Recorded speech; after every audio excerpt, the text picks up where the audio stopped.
സിനിമയിൽ നിന്നും പിന്നീട് വന്ന ഓഫറുകളിൽ പലതും നിരസിച്ചെങ്കിലും മോഹൻലാലിനൊപ്പം എന്ന് കേൾക്കുമ്പോൾ വിനയൻ്റെ മനസ്സിൽ ഒരു ലഡു പൊട്ടും. പിന്നെ പിടിച്ചാൽ പിടികിട്ടുന്ന കാര്യം പ്രയാസമാണ്. സൂപ്പർ ഡ്യൂപ്പർ ഹിറ്റായി മാറിയ ആറാം തമ്പുരാൻ എന്ന ചിത്രത്തിൽ അഭിനയിക്കുന്നത് അങ്ങനെയാണ്. സെറ്റിൽ പഴയ ഓർമ്മകളെല്ലാം പങ്കുവെച്ചുകൊണ്ട് ലാലേട്ടനൊപ്പം നിന്നത് വിനയചന്ദ്രൻ്റെ ജീവിതത്തിലെ അനർഘ നിമിഷങ്ങളാണ്. ഈ രണ്ട് ചിത്രങ്ങളുമല്ലാതെ ഇവൻ അഭിനയിച്ച മറ്റൊരു ചിത്രമാണ് കടത്തനാടൻ അമ്പാടി. സിനിമയുമായുള്ള ബന്ധം ഈ 3 ചിത്രങ്ങളിലായി ഒതുക്കുവാനാണ് വിനയചന്ദ്രന് ആഗ്രഹമെങ്കിലും ലാലേട്ടൻ നല്ലൊരു കഥയുമായി വന്നാൽ വീണ്ടും അഭിനയിക്കും, തീർച്ച. മോഹൻലാലിനൊപ്പം അടിവേരുകൾ എന്ന ചിത്രത്തിൽ അഭിനയിച്ചത് വിനയചന്ദ്രന് ചില്ലറ മൈലേജൊന്നുമല്ല നേടിക്കൊടുത്തത്. നിരവധി പേർ തങ്ങളുടെ ചിത്രത്തിൽ ഒന്ന് മുഖം കാണിപ്പിക്കാൻ ഇവനെയും തിരഞ്ഞു വന്നു.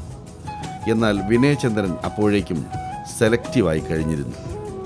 നമ്മുടെ ചില പുതിയ നായകന്മാരെ പോലെ. ചിത്രത്തിൻ്റെ കഥയും തിരക്കഥയുമെല്ലാം കേട്ട് കുറേ സിനിമകൾ വേണ്ടെന്ന് വെച്ചു. മാത്രമല്ല, ഒരാനയുടെ പ്രൊഫഷൻ അഭിനയവുമല്ലെന്ന് വിനയചന്ദ്രൻ അറിയാം. തങ്ങളുടെ മേഖല മറ്റൊന്നാണ്. ആനകളെല്ലാം കൂടി അഭിനയിക്കാൻ ഇറങ്ങി തിരിച്ചാൽ ദൈവങ്ങൾ എന്തു ചെയ്യും? അവരുടെ തിടമ്പുകൾ ആരേറ്റും? അല്ലെങ്കിൽ തന്നെ ഈ സിനിമാ ഫീൽഡ് അത്ര സുഖമുള്ള ഒരു രംഗമല്ല. പാരകളും പാരകൾക്ക് മേൽ കോടാലികളും കൊലക്കത്തികളും വിഷപ്പാമ്പുകളും എല്ലാമുള്ള മേഖലയാണത്. അവിടെയൊക്കെ ചെന്ന് എന്തിന് വെറുതെ കുഴപ്പമുണ്ടാക്കണം? അതായിരുന്നു വിനയൻ്റെ ചിന്ത. നമുക്ക് ഉത്സവപ്പറമ്പുകളുണ്ട്, അവിടെ താളമേളങ്ങളുണ്ട്, നെറ്റിപ്പട്ടവും വെഞ്ചാമരവും ആലവട്ടവുമുണ്ട്. അവിടെ ഞങ്ങൾ രാജാക്കന്മാരാണ്, ശരിക്കും താരങ്ങൾ.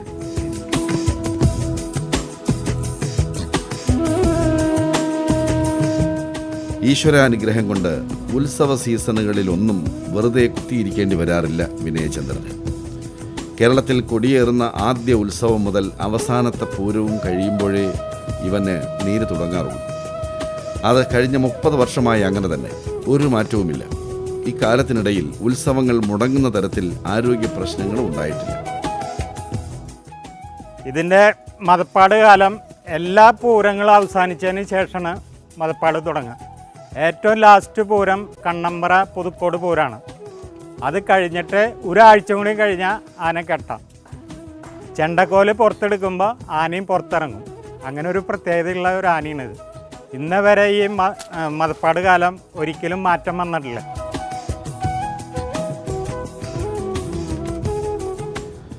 കുളി ഇഷ്ടപ്പെടുന്ന വിനയചന്ദ്രന് അത് പുഴയിലോ തോട്ടിലോ ഒന്നും ആകണമെന്നില്ല, വീട്ടിലായാലും മതി.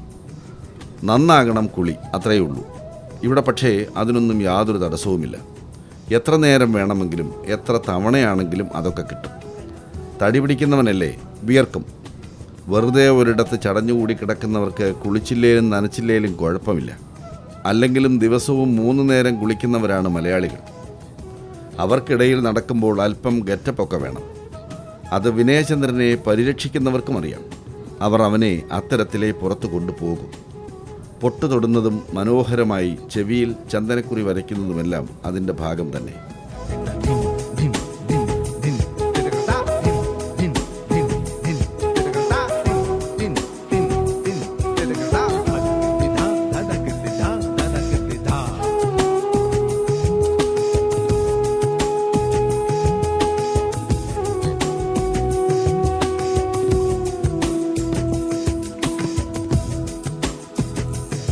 വിനയചന്ദ്രൻ ഒരു മധ്യമാർഗക്കാരനാണ്.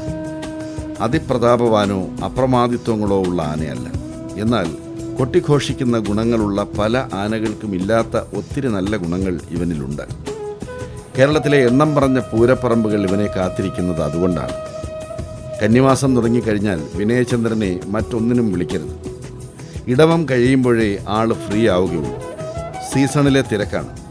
ഭക്ഷണവും കുളിയും യാത്രയും ഒക്കെയായി കടന്നു പോകുന്ന ദിനങ്ങൾ.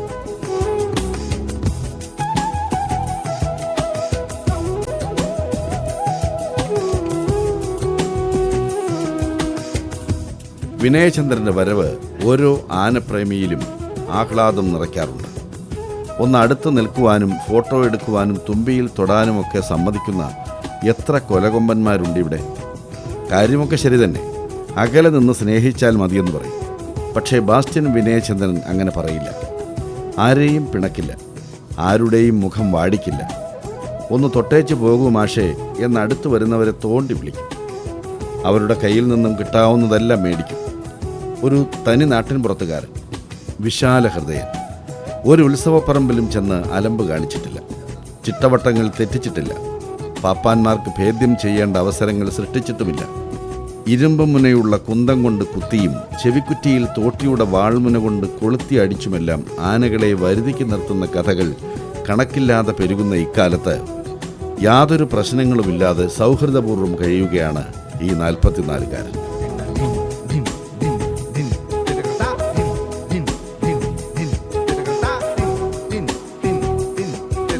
ക്ഷേത്രങ്ങളുടെയും മേളങ്ങളുടെയും നാടായ പെരുവനത്തിൻ്റെ ഹൃദയം അറിയുന്നവൻ കൂടിയാണ് ഈ വിനയചന്ദ്രൻ.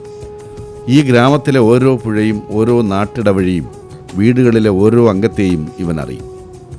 എല്ലാവർക്കും വിനയനോട് സ്നേഹമാണ്, വാത്സല്യമാണ്. 10-30 വർഷങ്ങളെന്ന് പറയുന്നത് വെറും ചെറിയൊരു കാലയളവല്ലല്ലോ. നാട്ടുകാർക്കും ഇവനെക്കുറിച്ച് ചിലതൊക്കെ പറയാനുണ്ട്, വീട്ടുകാർക്കും. ആ വിശേഷങ്ങളാണ് അടുത്ത എപ്പിസോഡിൽ. മറക്കാതെ കാത്തിരുന്നു കാണുക.